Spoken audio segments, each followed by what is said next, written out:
마태복음 7장 13절에서 29절입니다. 13, 14절.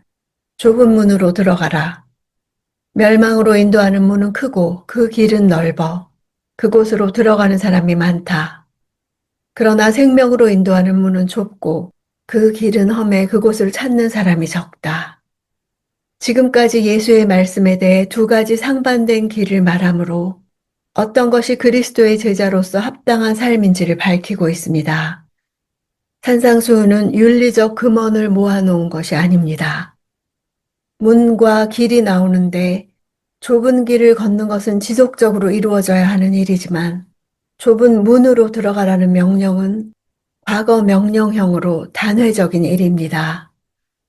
기독교는 그리스도를 영접하는 순간적인 결단이 있어야 그 이후에 제자로서의 삶을 살아가는 것입니다. 대부분의 사람들이 동경하는 멸망으로 인도하는 문의 특징은 크고 넓고 많은 사람들이 선택합니다. 반면 생명으로 인도하는 문은 좁고 험하고 사람들이 찾지 않습니다. 좁다는 것은 들어가기도 어렵고 보잘것없음을 뜻합니다. 험하다는 것은 우겨싸다, 환난당하다로도 번역된 단어로서 끊임없이 고난받는 삶을 의미합니다. 그러나 그 길은 생명으로 인도합니다. 예수께서 먼저 이 좁은 문을 택하시고 들어가셔서 생명으로 인도하셨습니다. 그리고 우리를 그 좁은 문, 십자가의 길로 초대하고 계십니다. 그 문을 들어서면 어떤 모양의 삶인가가 중요한 것이 아니라 그 종착지가 어디인가가 중요합니다. 신앙인으로 살면서 고난받는 것이 잘못된 삶이 아닙니다. 이미 말씀해 주신 진리입니다. 그 길이 멸망의 길이 아닌 생명의 길이라고 말씀하십니다. 대부분의 사람들이 사는 대로 살지 않는다고 조롱받는 것도 이미 말씀해 주신 진리입니다. 21절. 내게 주님, 주님 하는 사람이라고 다 하늘나라에 들어가는 것이 아니다. 하늘에 계신 내 아버지의 뜻대로 행하는 사람이라야 하늘나라에 들어갈 것이다. 당시 주님이라는 단어는 단순히 높은 지위에 있는 사람을 가리키는 명칭이었습니다. 예수께 대해 입술로만 주로 고백하는 자는 하늘나라와 상관없다고 하십니다. 하나님의 뜻을 모르는 사람은 하나님의 뜻대로 행하지 못합니다. 하늘나라에 들어갈 수 없다고 하는 것은 지금 현재 환경에서도 누리지 못한다는 것입니다. 이미 하나님 나라가 임했기 때문입니다. 삶에서 평강도 없고 만족도 없고 순종하는 것도 없으니까 입으로는 주여 주여 해도 하나님의 뜻과는 상관이 없이 사는 것입니다. 하나님의 뜻을 알기 위해서는 진정 주인으로 섬기며 오늘 내가 행할 아버지의 뜻이 무엇인지 묻고 아버지의 음성을 들어야 합니다. 22절. 그날에는 많은 사람들이 내게 말할 것이다. 주님, 주님, 우리가 주의 이름으로 예언하고 주의 이름으로 귀신을 쫓아내며 주의 이름으로 많은 기적을 일으키지 않았습니까? 주의 이름으로란 말을 3번이나 반복하며 주의 이름으로 행했지만 주님은 모른다고 하셨습니다. 주님과 상관없이 행한 일들이기 때문입니다. 그들의 죄는 자기들의 문제를 깨닫지 못했다는 것입니다. 그 이유는 계속적으로 종교 활동을 해왔기 때문입니다. 자기 자신만 속을 뿐 아니라 다른 사람들도 그들의 문제를 알아채지 못했을 것입니다. 오직 주님만이 하나님의 뜻과 상관없이 행한다는 것을 아셨습니다. 25절. 비가 내려 홍수가 나고 바람이 불어 세차게 내리쳐도 그 집은 무너지지 않았다. 바위 위에 기초를 세웠기 때문이다. 장차 임하게 될 환난을 삼중적인 표현으로 상징했습니다. 비는 폭우를 가리킵니다. 홍수는 탕류라고도 번역되는 단어로 팔레스틴의 특이한 기후 현상인 비가 오면 갑자기 불어나 넘쳐 흐르는 강물을 가리킵니다. 바람은 광풍으로 번역되는 단어로 팔레스틴의 뜨거운 햇살에 의해 갑자기 달아오른 기류의 급작스런 움직임으로 생겨나는 돌풍을 가리킵니다. 하나님은 반석이십니다. 그분 위에 건축된 인생은 어떤 것도 굳게 견딜 것입니다. 반석 위에 집을 지어도 비가 내리고 홍수가 납니다. 반석 위에 지었다고 요동할 일이 없는 것이 아닙니다. 예수 믿어도 어려움을 당합니다.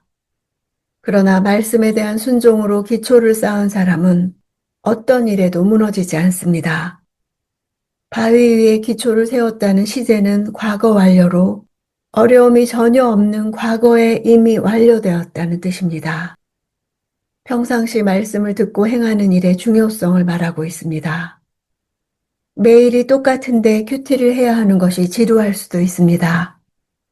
그러나 아무 일이 없을 때 말씀을 묵상하는 것은 예수 그리스도라는 바위 위에 기초를 세우는 일입니다. 그렇게 세운 집이 어떤 환난이 와도 무너지지 않는다고 하시는 것입니다. 26절. 그러나 내가 하는 말을 듣고도 실천하지 않는 사람은 모래 위에 집을 지은 어리석은 사람과 같다. 어리석은이란 히브리어로 나발입니다. 나발은 구원과 관련된 것을 무시하고 경멸하는 자를 가리킵니다. 하나님의 말씀은 들었으나 영적인 문제에는 관심이 없고 오히려 세속적인 가치관에 사로잡힘으로 인해 말씀을 무시해버리고 순종하지 않는 영적으로 불경건한 자들을 의미합니다. 그들은 하나님의 심판 때에도 견디지 못할 뿐 아니라 현세에서도 무슨 일이 닥쳤을 때 영적으로 해석하지 못하고 무너져 버립니다. 예수께서 하시는 말씀을 듣고 그대로 실천하는 사람이 지혜로운 자입니다. 혼란스러운 이 시대에 예수님의 말씀을 듣고 그대로 사는 것이 지혜입니다. 말씀을 듣는 것이 지혜가 아니라 말씀에 대한 순종이 지혜입니다. 모래를 파기는 쉽지만 바위를 파기는 어렵습니다. 자녀에게 좋은 환경을 줄 수는 있어도 말씀으로 양육하기는 어렵습니다. 쉽다고 많은 사람이 그렇게 한다고 모래 위에 집을 지었다면 고난이 닥쳤을 때 원망과 낙심과 무너짐이 심합니다. 28, 29절.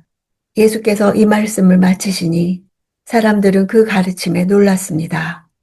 이는 그들의 율법학자들과는 달리 예수께서는 권위 있는 분답게 가르쳤기 때문입니다. 당시 랍비들은 자기보다 권위 있는 랍비의 해석대로 가르쳤습니다.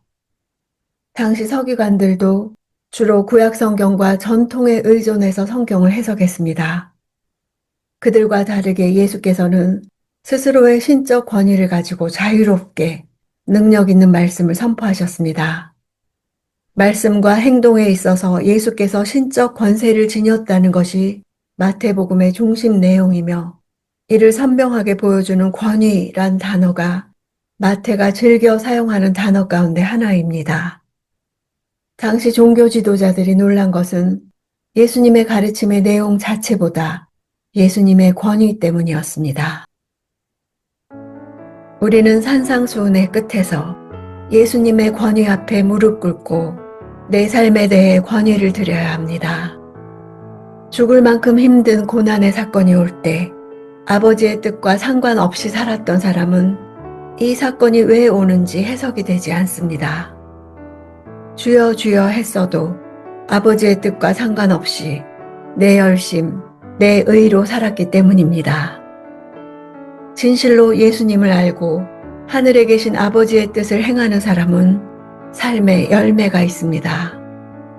반석 위에 건축한 삶인지 날마다의 사건 앞에서 드러날 것입니다. 산상수훈 전체에서 명령은 복수형으로 말씀하시다가 적용에서는 단수형으로 말씀하셨습니다.